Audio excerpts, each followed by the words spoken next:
একজন পুরুষকে জিজ্ঞাসা করা হলো, আপনার জীবনের সবথেকে গুরুত্বপূর্ণ মহিলা কে?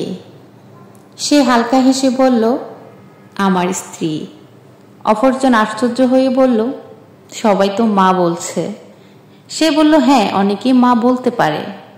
মা আমার মতে সে তো আমার মা, আমাকে জন্ম দিয়েছে, তিনি তো আমাকে ভালোবাসবেন, তার সাথে তো আমার রক্তের সম্পর্ক, তার পেট থেকেই আমার জন্ম। তবে আমার স্ত্রী, তার সাথে তো আমার কোনো সম্পর্কই ছিল না, তাও সে আমাকে ভালোবাসে, আমার পাশে দাঁড়িয়েছে, আমার জীবনে সব সময় আমাকে শক্তি দিয়ে এগোতে সাহায্য করেছে। নিজের বিলাসবহুল জীবন ছেড়ে, পরিবার ছেড়ে আমার সাথে সে অভাবের জীবনেও আসতে রাজি হয়েছে। তো সেক্ষেত্রে আমি বলবো, আমার জীবনের সবচেয়ে গুরুত্বপূর্ণ মহিলা হচ্ছে আমার স্ত্রী।